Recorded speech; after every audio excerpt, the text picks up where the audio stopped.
Assalamualaikum warahmatullahi wabarakatuh. Waalaikumsalam warahmatullahi wabarakatuh. Alhamdulillah, alhamdulillahi rabbil alamin. Assalatu wassalamu ala asrafil anbiya'i wal mursalin Sayyidina wa maulana Muhammadin Sallallahu alaihi wasallam.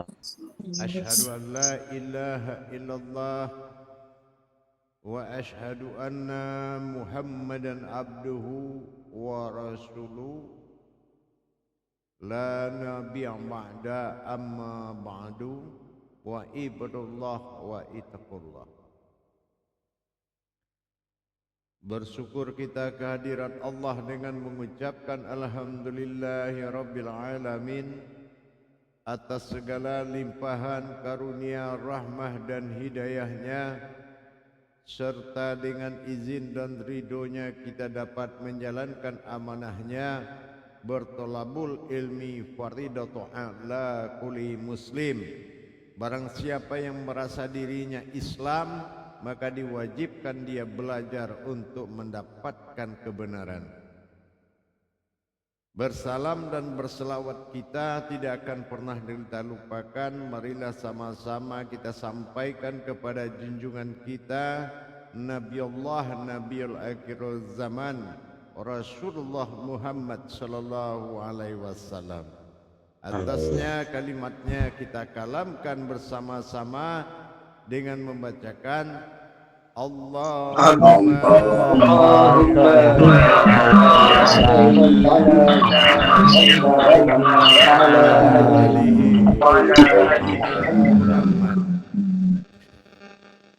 Jamaah grup 10 bergabung grup Surau Tua yang dirahmati Allah rahimakumullah. Amin, amin. Sebagaimana yang kita pernah pelajari, untuk mendapatkan perjalanan tauhid adalah mengenal iman, mengenal ilmu dalam perjalanan sampai kepada mengenal kerahasiaan, akhirnya tenggelam dalam tauhid, yaitu mengenal aku. Kalau kita bicara soal aku, dalam kajian aku adalah beberapa hal yang wajib diketahui. Simak dengan benar. Aku adalah aku yang hanya aku yang bisa tahu siapa aku. Dalam kodrat keakuanku terhadap aku, akulah yang bernama Hu atau aku, dan aku adalah yang bernama. Bernama aku dengan sesuatu yang telah bernama aku itu membuatkan suatu perbedaan. Yang mana perbedaan adalah aku yang bernama aku dengan aku yang telah diberi nama aku. Aku yang telah diberi nama aku adalah sewujud daripada jiwaku sendiri. Jiwa ini adalah sesuatu kekuatan yang bisa menerima keberadaanku. Jiwaku adalah yang paling mengerti siapa aku. Mendapatkan aku hanya dengan satu cara, yaitu menjiwai kepada adanya aku. Aku dikenal bukan hanya untuk dikenal, dan aku bukan sebuah kata yang akan didengar. Aku adalah sewujud yang dirasakan, yang akan dialami. Aku adalah sebuah kolam. Bagaimana kita mendapatkan sebuah ikan tanpa kita memanggil ikan tersebut dan berusaha untuk mendapatkan kolam tersebut menjadi ikan. Ini yang dikatakan sebuah aku. Aku dijadikan bukan untuk hanya didengar dan dikatakan, dan aku bukan sebuah kata. Mendapatkan aku adalah dengan suatu kekuatan jiwa. Jiwaku adalah aku yang bernama aku. Dengan hal kita mengetahui demikian, sebuah wujud atau seseorang ingin mendapatkan aku, terlebih dahulu dia harus melepaskan hubungan dan keterkaitan dia kepada sesuatu kekuatan atau sebuah pandangan. Mendapatkan aku dan melepaskan keakuanku adalah suatu hal yang wajib. Aku adalah sesuatu yang didapati oleh kekosongan dan keheningan. Apabila seorang telah mengembalikan hu kepada yang sebenarnya, apa yang dikatakan hu yang aku yang telah dijadikan, yaitu adanya ha dalam bentuk kosong dan alif doma u dalam bentuk hening. Kekosongan dan keheningan adalah kekuatan dari sebuah jiwa. Jiwa yang telah memahami dalam kekosongan dan keheningan adalah jiwa yang mendirikan suatu niat, jiwa yang mendirikan sesuatu permintaan dan gerakan hati nuraninya. Hati nurani yang akan digerakkan adalah suatu rasa yang akan disampaikan ke dalam keheningan dan ke dalam kekosongan. Tidak lagi dikatakan dia sebuah wujud, tetapi sesuatu yang berwujud. Ini dikatakan adalah faktor daripada jiwa. Berawal asal muasal jiwa adalah dari diriku sendiri. Aku awalnya bertanya, kenapa aku cinta kepada diriku? Maka ku jadikan dan aku keluarkan seujud aku dari diriku. Setelah wujud aku keluar dari diriku, maka aku melihat seperti apa yang dia mencintaiku. Kenapa tiba-tiba aku mencintai diriku? Maka aku jadikanlah sebuah cinta. Ternyata setelah berwujud cinta itu di depanku, ternyata akulah sebaliknya yang lebih mencintai daripada dia yang mencintaiku. Itulah yang dikatakan sifat jiwa bagiku. Mengenal kepada sifat jiwa itu adalah dengan kodrat mengenal napas. Apa yang dikatakan sebuah napas adalah tajalli batin abadi bagiku. Jiwa yang bertuhan kepada napas adalah suatu tajalli abadi. Batin abadi adalah sebuah batin tajalli Tuhan. Tuhan adalah dalam tajalli napas, di dalam napas ada aku yang berkodrat. Orang yang jiwa yang bertuhan kepada napas, dan napas itu adalah aku, berarti jiwa itu bertuhan kepada aku. Sebelum jiwanya bertuhan kepada aku, dia tidak bisa memiliki hasrat untuk dapat merindukan aku. Dengan dia telah melihat jiwanya, bagaimana dia menatap, bagaimana napasnya menyembunyikan aku sebagai Tuhan yang memiliki segalanya. Napas bukanlah suatu batin yang turun dan naik. Napas adalah sebuah batin yang dikatakan batin abadi, yang mana batin abadi bukan bergerak naik dan turun, tapi sebaliknya batin abadi itu adalah aku yang bergerak naik dan turun. Apa makna dari naik memberi? Apa dari mana dari turun menerima? Kenapa? Karena napas berkodrat seperti Tuhan. Disebut napas itu dengan sir ilahiyah. Napas adalah sebuah napas sudah kodrat batin rahasia, disebut batin murni, disebut dengan wujud yang kekal. Disitulah apabila telah jiwa itu mencapai masa kosong dalam masa hening, di dalam mengosongkan diri dan mengheningkan sebuah gerakan dirinya, lepaskan dari segala pegangan akal, lepaskan dari segala pegangan iman dan ilmu, dan jadilah suatu kodrat, sesuatu yang terjadi, yaitu kodrat yang ada. Ini adalah jiwa. Jiwa tidak akan pernah lebur kepada siapapun, karena jiwa itu adalah suatu kekuatan mutlak bagi diriku. Jiwa itu aku panggil dengan aku. Jiwa inilah yang menjadi hu, awal dari segalanya terjadi. Hu adalah kata kunci. Apabila hu ini adalah berupa kata aku adalah kata yang menelan semua kata. Aku adalah kata yang menelan semua kata. Adakah Tuhan? Aku. Adakah Nabi? Aku. Adakah malaikat? Aku. Adakah alam? Aku. Adakah zat, batin, nur? Itu aku. Aku ini adalah kata terkuat yang bisa menelan semua kata. Dalam hal ini, akulah yang bernama aku. Yang bernama aku adalah suatu jiwa. Jiwa yang taat kepada aku. Bagaimana jiwa yang taat? Jiwa adalah tunduk ke dalam batin abadi. Di dalam batin abadi yang disebut napas ada aku yang bergerak. Tidak mungkin ada napas tanpa aku yang menggerakkan. Napas bukanlah sesuatu yang bergerak. Napas adalah sesuatu yang digerakkan.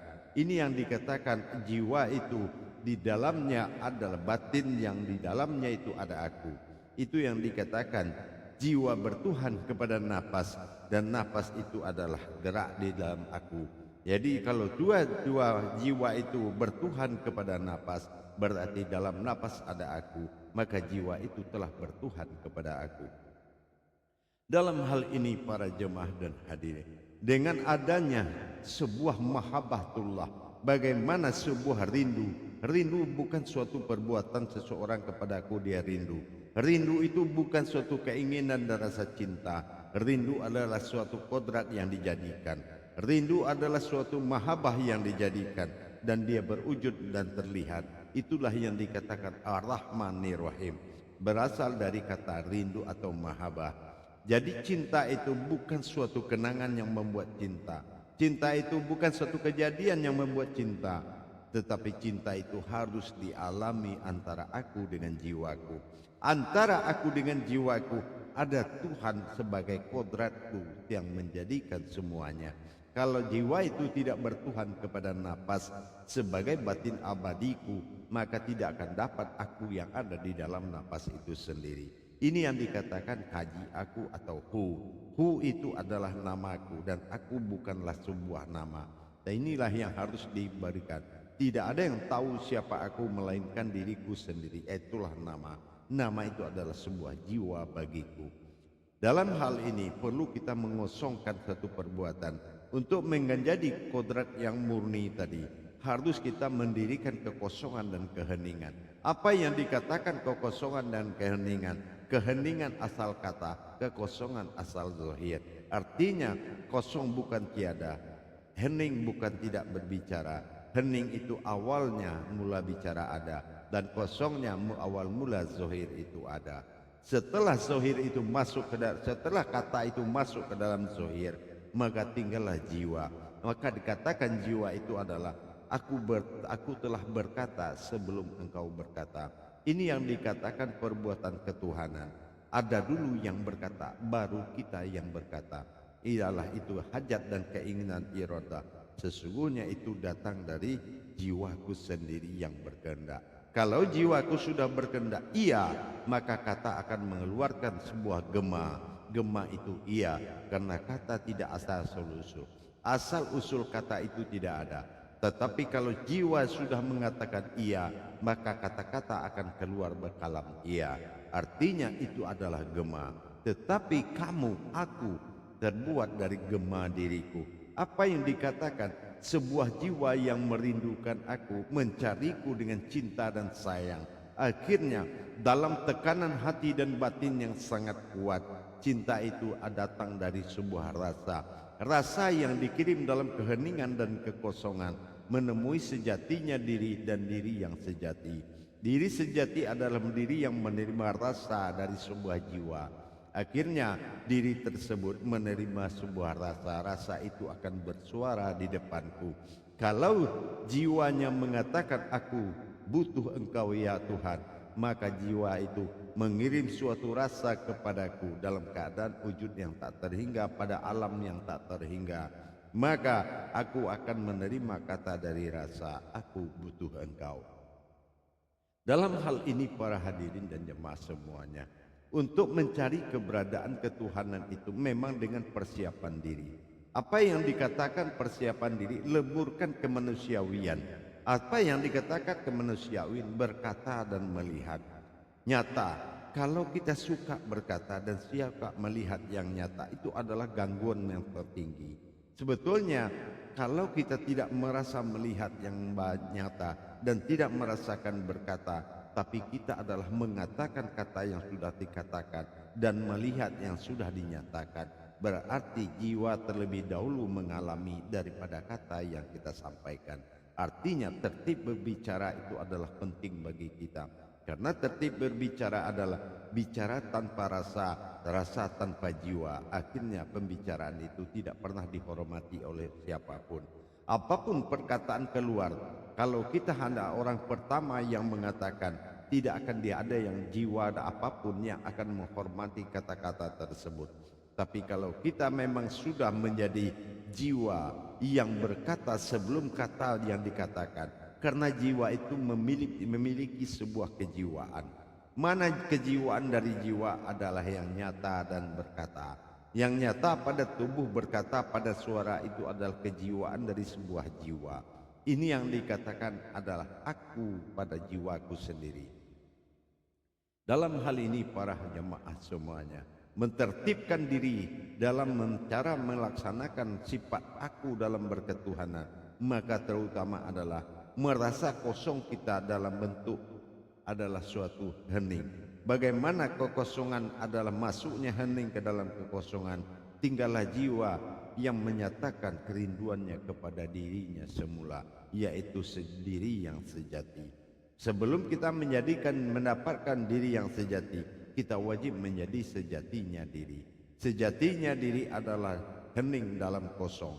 Bagaimana hening dalam kosong? Kata masuk ke dalam zohir sehingga jiwa memberontak untuk berkata, maka dikatakanlah di kata-kata itu oleh kejiwaan kita berupa suara, karena suara itu berasal dari gerakan jiwa kita sendiri. Baik jemaah sekalian, kita lakukan muzakarah. Salam zakaratun fil jami'ati rahimakumullah.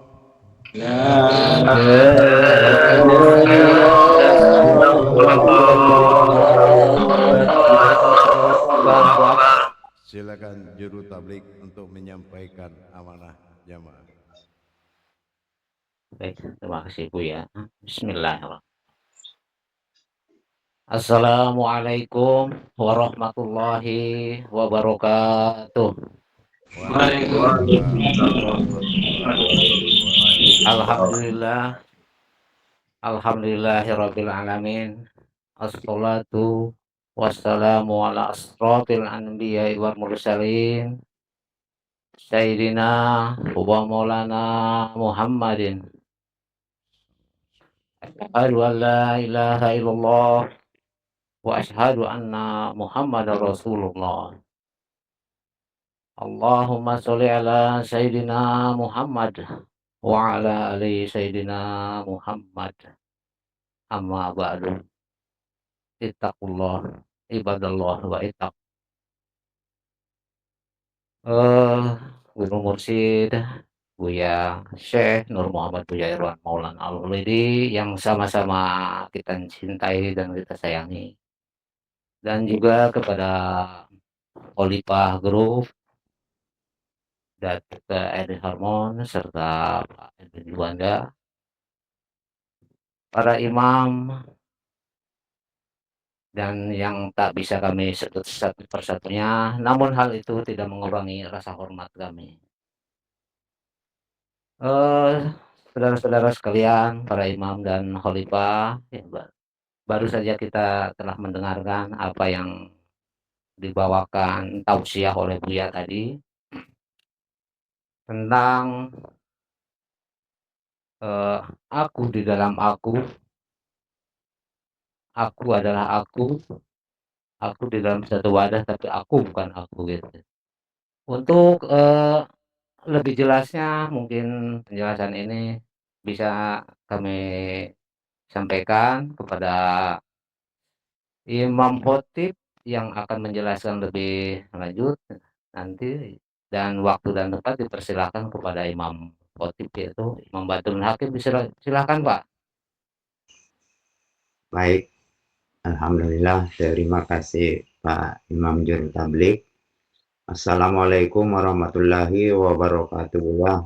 Waalaikumsalam warahmatullahi wabarakatuh. Semoga senantiasa dalam keadaan sehat selalu ya, bersama keluarga. Insya Allah. Assalamualaikum warahmatullahi wabarakatuh para imam dan para ustazah yang saya hormati. Waalaikumsalam warahmatullahi wabarakatuh. Alhamdulillah, kita bersyukur pada malam hari ini kita dapat bertemu dengan guru mursyid kita yang kita hormati. Nah, alhamdulillah sama-sama kita dengar tausiah guru mursyid kita pada malam hari ini, sesungguhnya makna yang terkandung dalam tausiah guru mursyid kita yang perlu kita saling mengambil pemahaman untuk mendalami pemahaman kita kepada tausiah guru mursyid kita yang perlu kita lebih menguasai. Yang tema utama tadi kajian aku di dalam aku. Aku ini bukanlah sesuatu untuk dicari, tapi yang paling perlu kita mengalami. Apabila aku bersentuhan dengan zohir, maka lahirlah jiwa. Jiwa itu ada di dalam kasih sayang, dan kasih sayang itu sudah berwujud. Berwujud ada pada Rahman, ada pada Rahim. Berarti kita sudah saling memahami. Selama ini kita sering mempelajari penyebutan namanya Ar-Rahman dengan Ar-Rahim. Berarti kita bisa diarahkan untuk lahir kepada inti zohir itu adalah aku. Aku ada pada namaku. Jadi sudah jelas rentetannya yang perlu kita pertanyakan, poin-poin yang paling perlu kita pertanyakan kepada guru mursyid kita. Mengambil satu pertanyaan masing-masing untuk bisa kita mendalami dan menguasai. Inilah yang menjadi mujakarah kita, yang mana kita dituntut untuk lebih menguasai dari penyampaian tausiah guru mursyid kita. Yang paling perlu kita selalu mengambil satu pertanyaan kepada mursyid kita untuk menambah wawasan kita, untuk mendalami penyampaian dari tausiah guru mursyid kita. Insya Allah demikian penyampaian saya, dan saya persilahkan kembali kepada juru tablik untuk mempersilahkan kepada jamaah. Wabillahi taufiq wal hidayah. Wassalamualaikum warahmatullahi wabarakatuh. Waalaikumsalam warahmatullahi Wabarakatuh.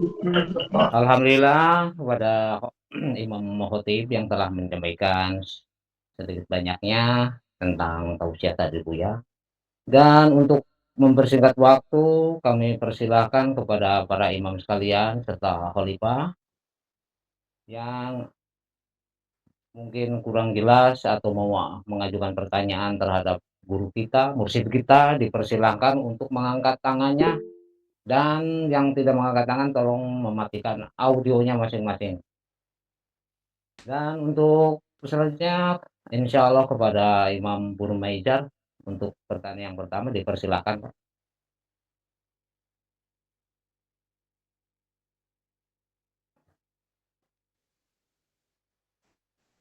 Assalamualaikum warahmatullahi wabarakatuh. Ya Bu ya. Waalaikumsalam warahmatullahi wabarakatuh.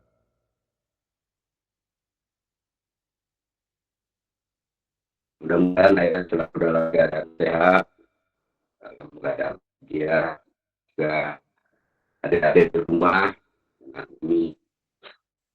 Insya Allah, insya Allah.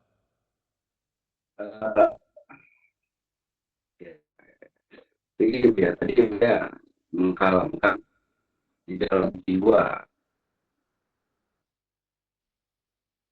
ada nafas, di dalam nafas ada aku.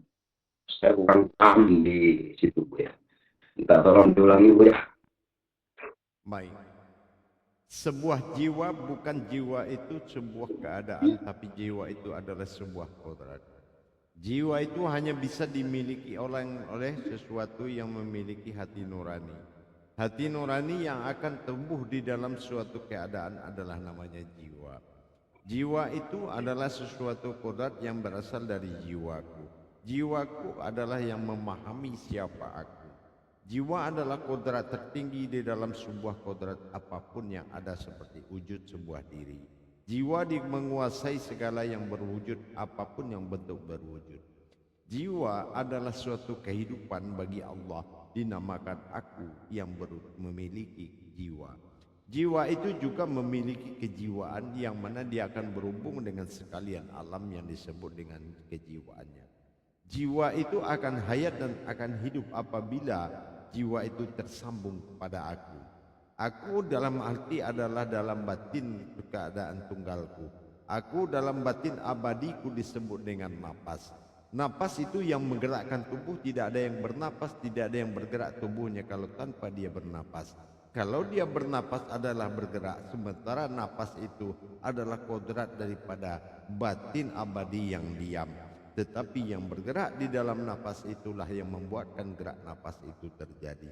Dan akulah yang bergerak daripada napas tersebut. Jiwa adalah sesuatu yang tidak bisa dihalangi dan dihambat untuk apapun untuk memasuki satu keadaan. Jiwa akan datang tanpa dalil dan tanpa keadaan, dan dia mampu menembus liga apa saja yang tertinggi yang dia akan masuki. Ini adalah perbuatan jiwa. Jiwa bisa masuk ke dalam keadaan apapun selagi itu berwujud akan bisa dimasukinya. Bahkan yang tidak berwujud seperti aku yang bernama aku adalah sesuatu yang tidak bisa dibaca kecuali tanpa bisa dijalani dengan yang dialami. Tetapi kalau jiwalah yang mampu, jiwakulah yang mampu mengalami. Setelah jiwa itu membekali suatu hasrat ingin bertemu dengan aku dalam masa cinta, maka dia harus tenggelam kepada nyawaku. Nyawa itu adalah batin abadi yang mana di situ jiwa harus betul-betul menyembah aku dan menjadi kiblat nyawa. Kiblat itu adalah nyawa daripada kodrat, dari semua kodrat. Nyawa itu disebut dengan adalah ilahi. Nyawa itu disebut dengan batin abadi yang disebut dengan ilahi. Dan ilahi itu adalah aku yang dikatakan ilah bagi lahat kepada yang nyata. Kalaulah suatu jiwa itu sudah memuja kepada nyawa, sesungguhnya dia adalah memuja kepada aku yang ada dalam nyawa. Paham? Insya Allah Buya, terang benderang Buya. Terima kasih Buya. Assalamualaikum warahmatullahi wabarakatuh. Waalaikumsalam Juru tablik, warahmatullahi terima wabarakatuh. kasih atas waktunya. Ya, Silakan terima kembali kasih. lagi Juru tablik. Terima kasih kepada Imam Burmaijar yang telah mengajukan pertanyaan, yang mana pertanyaannya itu mengenai cinta dan kasih sayang. Mungkin sedikit saya menambahkan di sini. Jadi jiwa tidak bisa disentuh, bisa disentuh dengan rasa cinta dan kasih sayang. Makanya mungkin tipe-tipe kasih sayang juga nih Burmaijar luar biasa atau itu ya, Imam Burmaijar. Dan silakan untuk selanjutnya dipersilakan kepada para imam untuk mengangkat tangannya. Insya Allah kepada yang untuk selanjutnya kepada Datuk Edi Harman dipersilakan. Maaf, Imam Datuk. Dipersilakan Pak. Allah. Terima kasih kepada Khalifah Juru Tablik. Assalamualaikum warahmatullahi wabarakatuh ya. Waalaikumsalam warahmatullahi wabarakatuh. Semoga Buya beserta keluarga dalam keadaan sehat-sehat saja dalam perlindungan Allah. Amin insyaallah. Sedikit yang saya mau bertanya kepada Buya atau menyampaikan.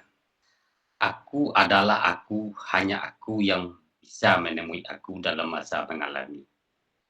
Bagaimana ya sebetulnya bahasa mengalami itu Buya? Sedangkan aku itu tak bisa dicapai oleh diri, oleh kodrat, oleh pandangan. Bagaimana sebetulnya bagaimana sebetulnya yang mengalami itu Buya? Mengalami itu tidak membutuhkan tempat, ruang, jarak, dan waktu apabila seseorang itu telah ditumbuhi rasa cinta yang paling dalam. Rasa cinta atau mahabbah yang asal usul manusia itu dijadikan dia tidak membutuhkan segalanya. Untuk merasakan nikmat cinta itu dengan kita melahirkan suatu hasrat yang tinggi, yang mana dasar berhasrat itu adanya aku. Kalau adanya aku bernama aku, berarti ada yang bernama aku. Tidak mungkin ada kata aku kalau tidak ada yang bernama aku. Aku adalah pencarian yang dilakukan oleh diriku sendiri. Tetapi pencarian itu adalah berdasarkan kodrat awalnya dari kecintaan yang dilahirkan dari diriku sendiri. Mengalami adalah sesuatu perbuatan tajalli yang dilakukan oleh jiwa. Jiwa kalau sudah memasuki masa kosong dalam hening, maka dia akan mengalami sesuatu karena getaran cinta yang tidak tertahan lagi.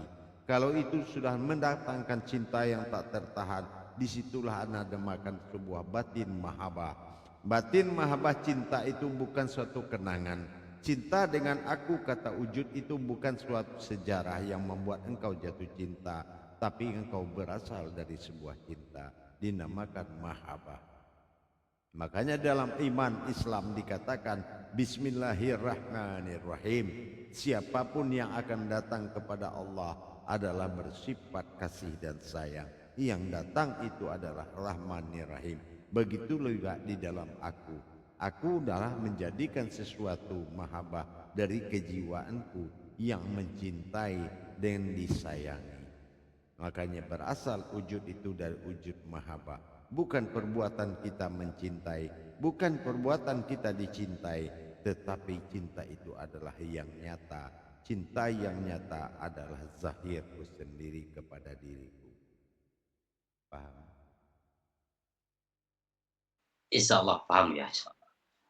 Baik. Terima kasih ya. Assalamualaikum Ya. warahmatullahi wabarakatuh. Alhamdulillah Assalamualaikum. pada Imam Datuk Harmon yang telah memberikan pertanyaannya.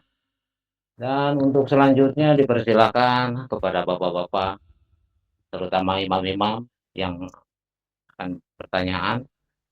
Jadi kalau kita ingin mendapatkan kesadaran tertinggi itu dituntut oleh Tuhan untuk apa? Untuk sadari, disadari. Kesadaran tertinggi itu untuk disadari. Kamu bukan simsalabim, kamu umat bukan simsalabim. Kamu dilahirkan dari sejarah. Orang yang tidak menghargai sejarah adalah orang yang tidak benar. Dia dilahirkan dari perjalanan ketuhanan, berwujud kepada ketuhanan dan keumatan. Akulah awal perjalanan itu. Kalau kita tidak ingin mencari siapa kita, berarti kita tidak menghargai tajalli diri, asal usul dan sejarah itu. Untuk apa gunanya Tuhan? Hanya untuk mengabulkan kebutuhan nafsu. Untuk apa Tuhan hanya mengabulkan perbuatan nafsu sebelaka? Apa yang diinginkan? Apa yang diinginkan harus dapat, tetapi tidak mengenal kemana, siapa yang berkeinginan, kemana kita berkeinginan. Orang yang berpikir, orang yang menghargai sejarah dirinya. Insya Allah, jamaah. Baik, kalau begitu nanti saya kembali lagi 10 menit yang akan datang. Assalamualaikum warahmatullahi wabarakatuh. Waalaikumsalam.